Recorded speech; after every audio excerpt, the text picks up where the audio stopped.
tends to be more usable and a little bit more flexible in your design of fixtures. Who has used a wiki? Okay. Who has a project wiki? So on your development project, do you have a wiki dedicated to your project? Okay, that's good, about half of you. If you don't, you should consider using one. It's beneficial. It's great for collaboration. Lots of documentation up there. It's very useful. So for those of you who haven't used them, a wiki is a collaborative website. Any web page, you can press a button that says edit. And when you press that button, it brings up all the text in what's called wiki syntax or wiki text. And you can change it, press the save button, and your text automatically gets saved on the web page. This was created by Ward Cunningham. Again, great guy. And again, consider having a wiki for your project if you don't. So in Fitness, you're allowed to create tables with wiki syntax. And rather than just go through the slides, I'll show you.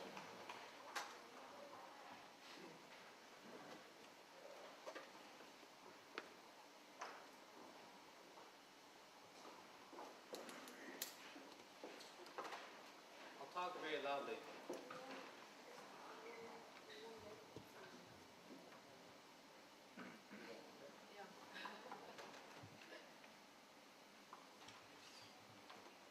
Okay, so I have a fitness server running here on my local machine, and I've written some tests already. You'll notice here this suite button. I've put all my tests together into a suite so I can run them at once. And when I press this, it executes all my tests, and I can see that my system is passing. We'll run it again. Oh, they're still passing. Good. There are 3 tests here. What this system is, it's a conference registration system. So attendees can register for the conference, and you can add sessions to the conference. And let's look at this one. Test creating a session. So we need to create a session in our conference. What I've done here is I've used an action fixture, and what we're going to do is enter the title. The title of the session will be Acceptance Testing with Fitness. We'll enter the speaker as Micah, and enter the description as all about fitness, and then we'll press the save button, so there's a save button out there. And then I'm going to use a row fixture to check all of the sessions in the conference, and there should be only one. The name of it, or the title, should be Acceptance Testing with Fitness. The speaker should be Micah. Now if I run this, the code executes, and it gives you an indicator of whether it passes or not. Green, of course, means passing. Notice that in this table, we did not make any assertions, so it doesn't get any coloring. But the row fixture here, we are making assertions. There should be a session called Acceptance Testing with Fitness, and the speaker should be Micah, so those turn green, we got those right. And even though we didn't check the description, it's just going to give me the description back. Now if we wanted to edit this, we press the edit button. And this is that same page in wiki text. The tables they use the pipe symbol, it's the vertical symbol, we call it pipe, to separate all the cells. And you can see that here. And here's another table. So if we wanted to make a change, for example,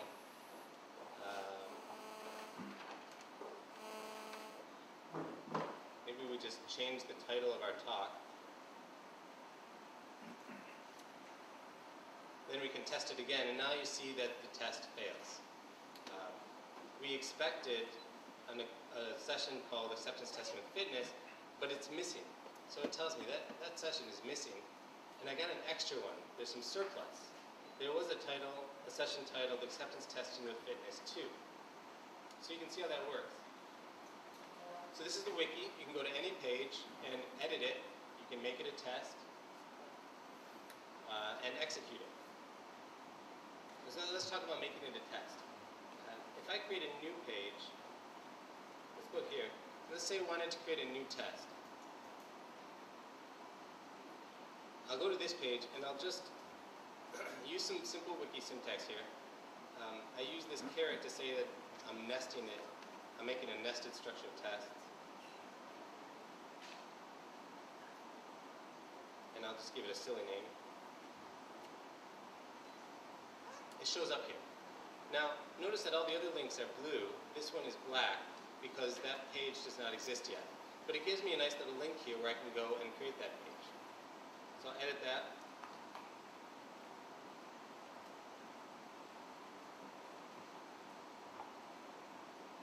And now we have a new page. If I go back to the Achilles,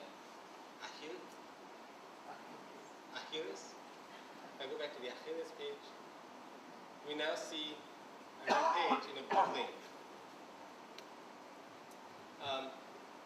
If I load up that page, you notice it has a test button automatically.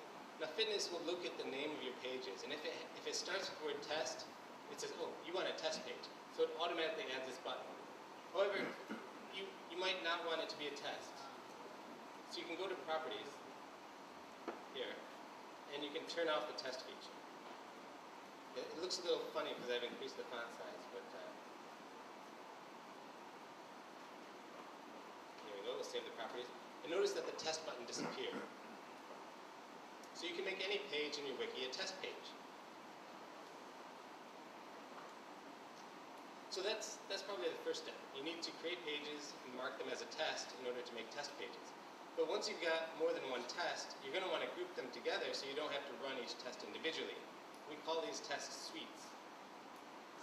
And there's a couple ways you can make test suites. The first way is, and probably the easiest way, is to create a nested structure of pages. Now, if you've been to Wikipedia or Wars Wiki, that wiki has a flat structure. And every page is on the same level. In Fitness, you can create a structure of pages. So pages within pages. And this is useful for making suites. So we have here the page Achilles 2008, and inside of that we have several other pages. If I click on one of these, you'll notice the URL changes. It's in Achilles 2008, test register attendees, and it also tells you right here that it's inside the Achilles page. By doing that, and also turning on the suite property here, the root level, our page here, Achilles, becomes a suite. When I press this button, it's going to search through every page inside that wiki page, and anything that's marked with a test, it's going to execute it. And we see that we broke one of our tests here.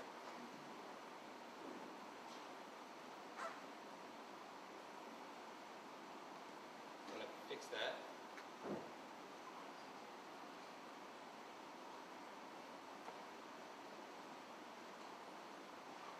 Okay, and then we're all passing again.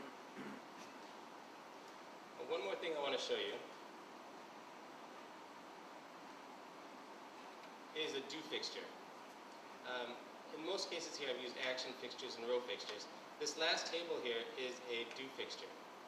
And you'll notice that it reads a little bit nicer than the other ones. What I've done here is I've registered 2 users. This is a column fixture. So there's an attendee named Micah, another attendee named Joe, and they were both successfully registered. I've created a session called Acceptance Testing with Fitness, and then what I'm doing is I'm going to sign attendee Joe up for acceptance testing with Fitness. That reads rather nicely, at least in English it does. And then I'm going to check attendee Joe is signed up for 1 session. And notice that every other cell is turning green. So it's actually calling methods inside my do fixture and checking that user Joe is signed up for 1 session. And we'll check that attendee Joe is signed up for acceptance testing with Fitness, and that turns green as well. So do fixtures can make your test look a little bit nicer.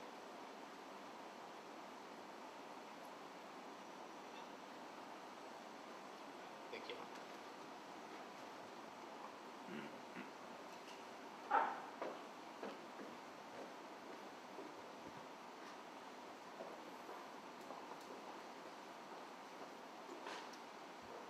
So that's Fit and Fitness. Again, all this came about probably about 6 years ago when Fit came out and when Fitness was added on it. And that's kind of a long time in our industry. Software changes very rapidly. And frankly, I'm a little bit ashamed that something newer hasn't come along since then. Again, we just wrote Fitness for our sessions, our classes at Object Mentor. We didn't intend it to be an industry-wide acceptance testing tool. However, lots of people do use it with success, but there are some new interesting things happening. If you start implementing acceptance testing, when you investigate fitness, you should also look at something called SLIM. SLIM is being built as an extension to fitness, although at some point it's probably going to be extracted out. It's an alternative to fit. You can still use fitness, but it's an alternative to fit. And what it does is it gives you much more flexibility in the way you write tests.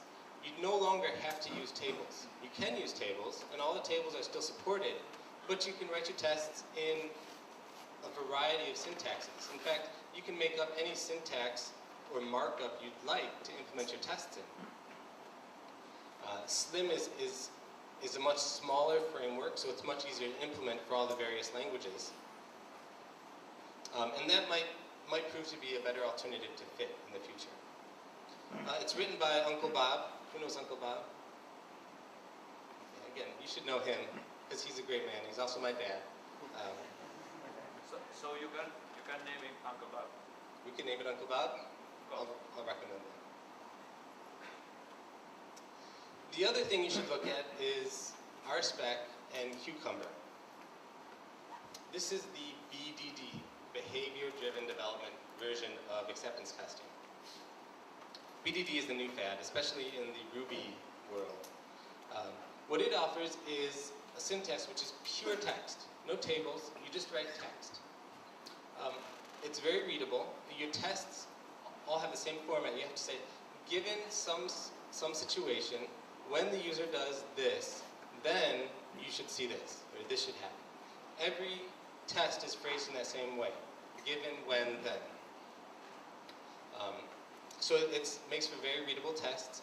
It was written by Dan North, David Chalimsky had a lot to do with it, and Aslak Helisoy. I think I spelled his name wrong, but Aslak Helisoy is his name. Now you might be thinking, well, this is Ruby, and we're not programming in Ruby, so we can't use that. However, something interesting is happening in the Ruby community. Every other language is implementing a Ruby interpreter. So if you're working in Java, there is JRuby. JRuby allows you to write Ruby code, which can integrate very easily with your Java code. It's very seamless. So you could write your tests in Ruby and execute your Java code. And this could be very powerful because, to be honest, writing fixtures can get complicated. Java code, there's lots of syntax. Fixtures can get complicated. By using Ruby, you could be much more explicit in your tests, and you could save time writing your fixtures. So that could be very beneficial. If you're doing .NET, Iron Ruby is somewhere on its route to being 1.0 or 1.9. I don't think it's quite ready yet, but that's an option for writing Ruby code in .NET. And if you're programming in C or C++, no worries. Ruby is built on C and C++, so your problem is solved. So again, if you're looking into automated acceptance testing, you might also want to check out RSpec. RSpec has something called StoryRunner. StoryRunner is obsolete, or soon will be. It is being replaced by something called Cucumber, which will later be renamed to StoryRunner.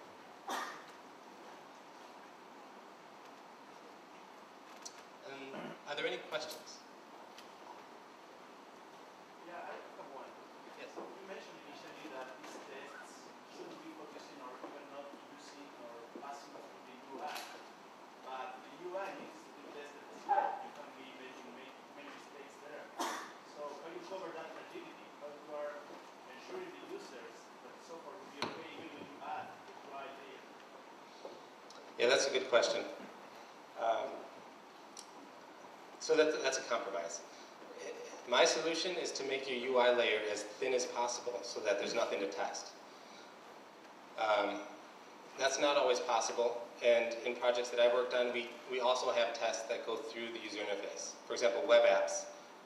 If you're doing web apps, then definitely check out Selenium or monitor. These are tools which drive your browser, and they will execute any JavaScript you have in your web pages and execute all of your UI code.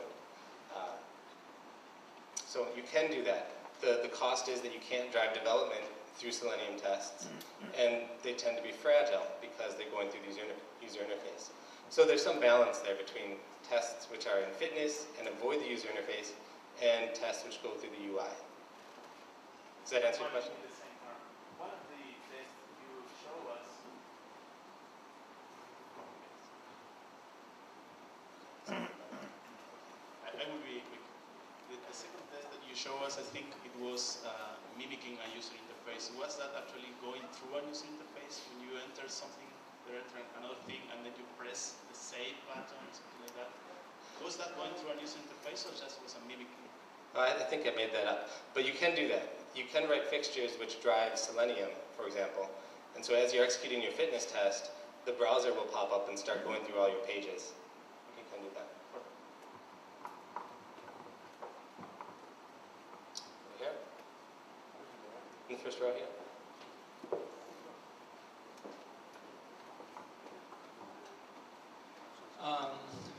Pretty much at the beginning of the fitness explanation, actually the fit explanation, you said that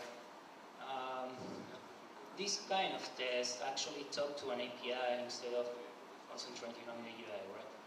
But it is not quite clear to me how it integrates with an API. For example, I assume you showed some examples in Java, and what I can see is what it does. I mean, when you run the test, it instantiates a class, a test suite class, or what it does.